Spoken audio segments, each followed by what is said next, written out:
محرم کے ساتھ کچھ ہمارے تاریخی مسائل بھی، تاریخی واقعات بھی وابستہ ہیں، اور ان تاریخی واقعات کا بھی اس محرم کے اوپر ایک اثر پڑا ہے۔ سب سے پہلا تاریخی حادثہ جو محرم کی شروع میں پیش آیا وہ حضرت سیدنا فاروق اعظم رضی اللہ تعالیٰ عنہ کی شہادت کا۔ حضرت فاروق اعظم رضی اللہ تعالیٰ عنہ جو نبی کریم صلی اللہ علیہ وسلم کے دوسرے خلیفہ، وہ خلیفہ جن کے بارے میں آپ نے فرمایا کہ اگر میرے بعد کوئی نبی ہوتا تو عمر ہوتا، جن کے جنت میں آپ نے محل دیکھا اور آ کر بتایا کہ میں نے تمہارا جنت کے اندر محل دیکھا ہے، جن کے بارے میں صراحت یہ فرمائی کہ عمر فی الجنہ، حضرت عمر جنت میں ہیں، ان کی شہادت جو ہے وہ محرم ہی میں ہوئی تھی، محرم کی ابتدا میں، یکم محرم کو۔ ایک یہودی یا نصرانی تھا یا بنیاد یہودی تھا، اس نے چھپ کر حضرت فاروق اعظم رضی اللہ تعالیٰ عنہ پر وار کیا تھا جبکہ آپ نماز فجر کے لیے تشریف لائے تھے، اور اسی وار کے نتیجے میں حضرت فاروق اعظم رضی اللہ تعالیٰ عنہ کی پھر وفات ہوئی۔ یہ افسوسناک اور اندوہناک اور ملت کے لیے عظیم سانحہ وہ اسی محرم میں پیش آیا۔ پھر دوسرا عظیم سانحہ جو خاص عاشورہ میں پیش آیا وہ حضرت سیدنا حسین رضی اللہ تعالیٰ عنہ کی شہادت، نبی کریم سرور دو عالم صلی اللہ علیہ وسلم کے نواسے، جن کو آپ نے جنت کا ریحان قرار دیا، جنت کا پھول قرار دیا، جن کے بارے میں آپ نے فرمایا کہ اہل جنت کے نوجوانوں کے سردار ہوں گے، اور جن کی ساتھ آپ نے محبت کرتے ہوئے فرمایا کہ یا اللہ میں ان سے محبت کرتا ہوں، جو ان سے محبت کرے اللہ آپ بھی اس سے محبت کریں، وہ سیدنا حسین رضی اللہ تعالیٰ عنہ، وہ اسی عاشورہ کے دن ظالمانہ طور پر ان کو شہید کیا گیا، وہ شہید مظلوم بنے اسی عاشورہ کے دن، اور اس کی وجہ سے یہ بھی ایک فضیلت ہے حضرت حسین رضی اللہ تعالیٰ عنہ کی کہ اللہ تعالیٰ نے ان کی شہادت کے لیے عاشورہ کا دن منتخب فرمایا، جو ایک مبارک دن تھا۔ بعض لوگ یہ سمجھتے ہیں کہ عاشورہ کی جو فضیلت ہے یا اس کا جو تقدس ہے یا اس کی جو اہمیت ہے وہ حضرت سیدنا حسین رضی اللہ تعالیٰ عنہ کی شہادت کی وجہ سے ہے۔ ایسا نہیں ہے، عاشورہ کا تقدس اور احترام تو پہلے سے چلا آتا تھا، رسول کریم صلی اللہ علیہ وسلم نے اس کو بیان فرمایا تھا، لیکن حضرت حسین سیدنا حسین رضی اللہ تعالیٰ عنہ کی یہ فضیلت ہے، ان کے مناقب میں یہ شمار کرنا چاہیے کہ اللہ تعالیٰ نے ان کی شہادت کے لیے ایک ایسا دن مقرر فرمایا یوم عاشوراء کہ اس میں شہادت ہوئی، اور مظلومانہ دو طریقے سے، ایک اس طرح کہ یہ شہر حرام تھا، وہی ان 4 مہینوں میں داخل تھا جن کے بارے میں میں نے عرض کیا کہ قرآن کریم نے ان 4 مہینوں کو حرام قرار دیا ہے۔ جاہلیت میں لوگ جنگ کرتے کرتے رک جاتے تھے اگر یہ مہینہ آ جاتا تھا، تو اس میں جنگ کی گئی ان کے خلاف شہر حرام میں۔ تو ایک ظلم یہ کہ شہر حرام کے تقدس کو پامال کیا گیا، اور شہر حرام کے تقدس کو پامال کرتے ہوئے ان کے خلاف جنگ کی گئی۔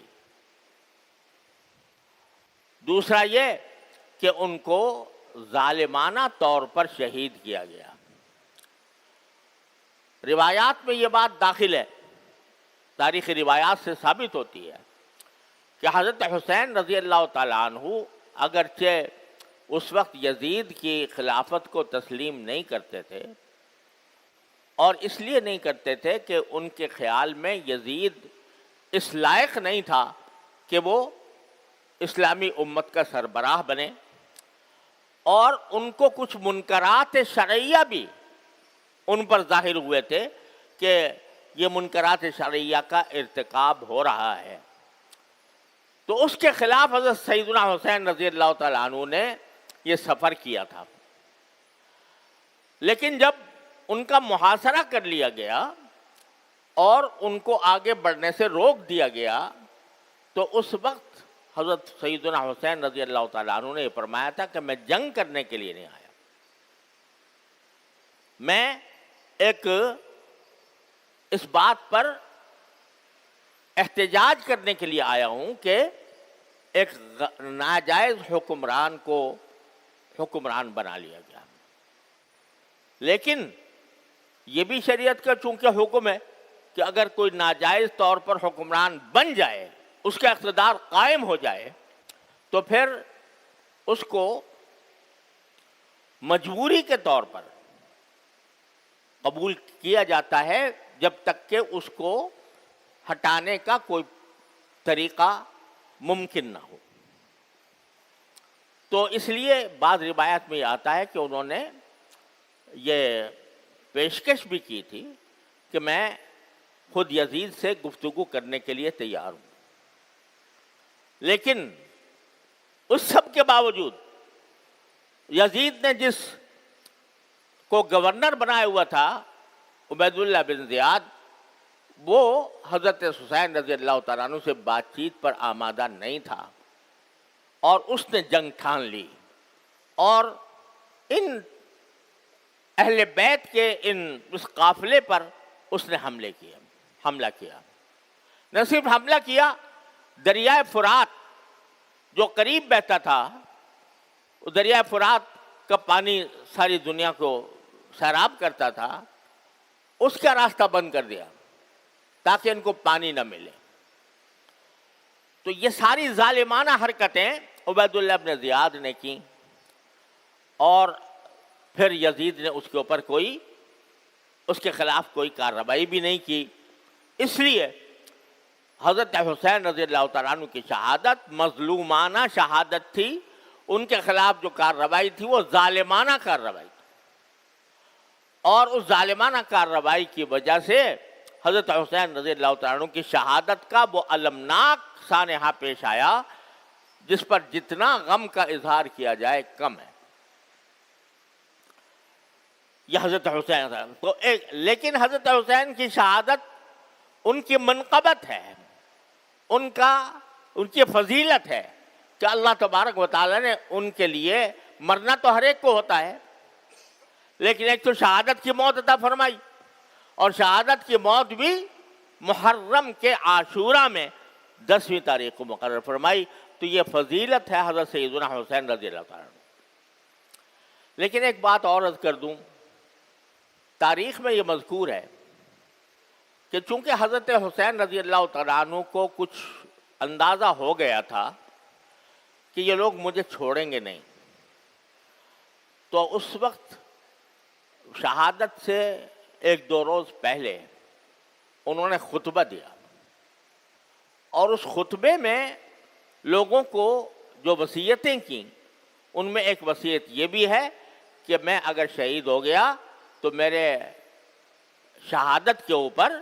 تم ماتم نہ کرنا، تم نوحہ نہ کرنا، تم میری شہادت کے اوپر، میرے دنیا سے جانے کے اوپر وہ جاہلیت کے طریقے اختیار نہ کرنا جو جاہلیت میں تھے، اور رسول کریم صلی اللہ علیہ وسلم نے ان کو ممنوع کر دیا تھا۔